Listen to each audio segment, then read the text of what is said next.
Oh, man. Hey, Can I help you? shoulder hurting, bro? Yeah, a little bit, a little discomfort. Why? Oh, I don't know. Why are you doing that exercise? Saw it on the gram, man. Okay. Trying to get What are those you- delts. What are you trying to do? Those See delts? that girl on the treadmill over there? I see trying is the key word there. Yeah. That hurt, man.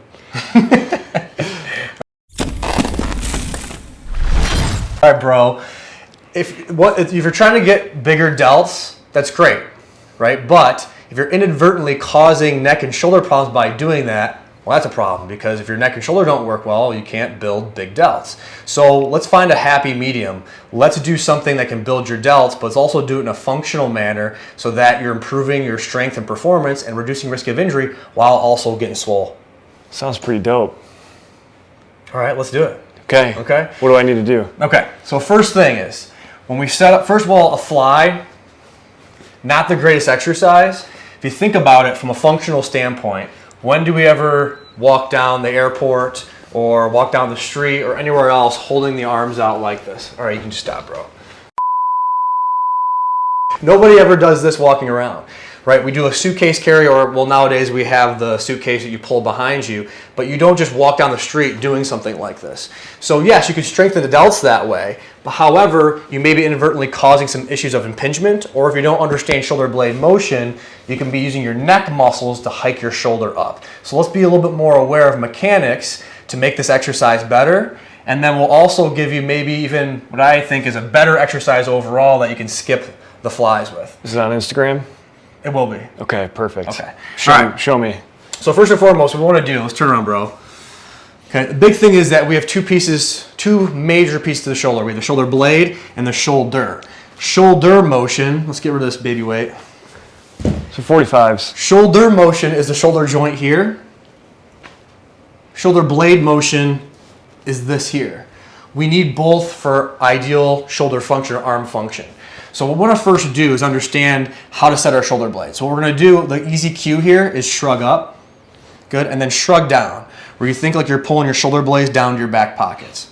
Good. When you keep that there, that ensures that when we do the shoulder motion here, we're not getting too much shrugging here. Because if you're working the delts, we're trying to work this, we don't need unnecessary shrug here, which is just over and over creating a lot of tension in the neck, unless you're purposefully doing shrugs for whatever reason. Okay?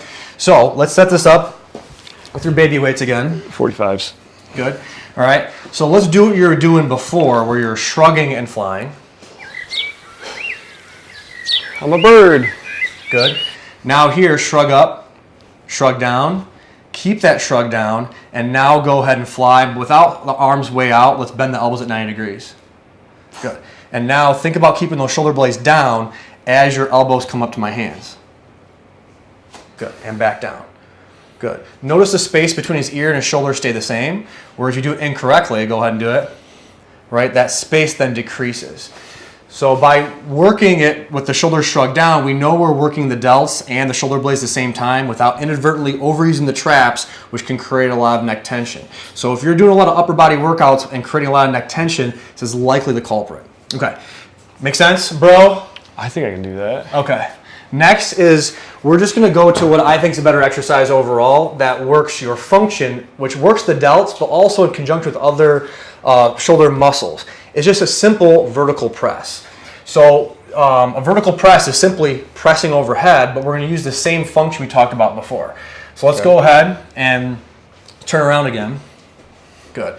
Let's go ahead and get your arm at 90 degrees here. So we can do a shoulder press forward, angle, and outward. For our purposes, we're going to keep it right at a 45-degree angle. That's the most efficient, so we'll stick there.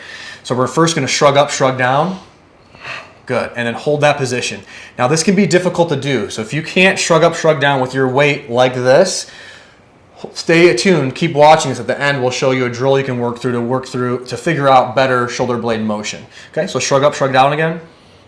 Good. Now that you have that, keep this position, so keep your shoulder blade pulled down to your back pocket, and now press that baby weight overhead. 45s. Good. And back down. Good. Notice the space between his shoulder and his ear. Good. Go again. Right. Now, bro, show us a bad one where you hike your shoulder first before you press.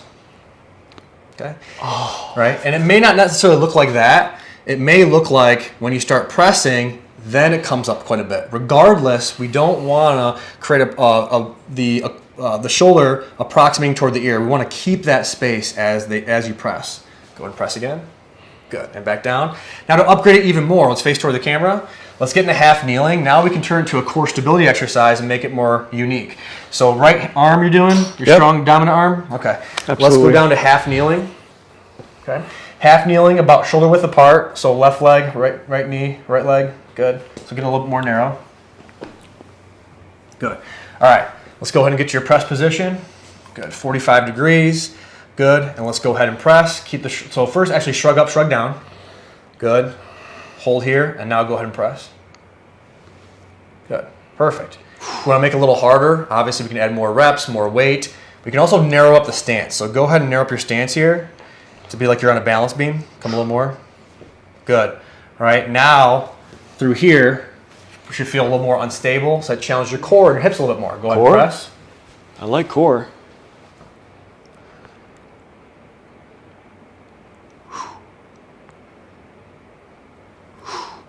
Good. And then you can even take it a step further by turning to a split squat. So you can hold your weight here, go a little wider.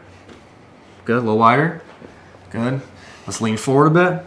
Okay. Go ahead and split squat up. Back down. And then press overhead. Good. Bring it back. Split squat up. Good. And down. And press overhead. It's a pretty good workout, bro. You feel pretty good? Can I curl? Can I superset? No, you can please stop now. So, back that up there. Are you done with the shtick? Yeah, I'm done with the shtick. Good. All right. All right, so that's a simple way to take a bro exercise, make it more functional, and also learn how not to inadvertently hurt your neck or your shoulders. Make sure you're functional, but also aesthetically pleasing by working through those workouts. Now, last but not least, bonus. If you're struggling with that shrug up, shrug down with the weight in your hand, we're going to do this drill. So let's come on over here. Yes. Yes, Professor. Bro's going to get in the doorway here. Good. We're going to face this way. So to help you learn some shoulder blade function, this seems super simple, but if you're struggling with this motion, this will help.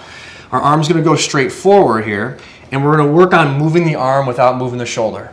So what we're going to do first is reach long as far as you can. Good. And then pull it back. Good. Reach forward and pull it back. Hold that. Now shrug up. Shrug down. Good. Shrug up, shrug down. Good. Now get me some circles. Good. Now wind in front of a door frame like this to make sure you're not moving your body or moving any other pieces. We're moving just the shoulder blade. By working through this, it'll help you be able to then shrug up, shrug down when you do have a weight in your hand. So practice this for about maybe 10 repetitions. A couple times a day until you get that awareness. Then grab a weight, shrug up, shrug down, see if you can get that cue of pull your shoulder blade down to your back pocket. That way it can make your presses more efficient. I hate you. Hey, if you enjoy this content, and not necessarily this guy, please like and subscribe to make sure you're getting our updates of new content. And if you have any gym exercise you're struggling with, leave a comment below. We'll make a video on it next time. And yeah. Is she noticing me? I hate you.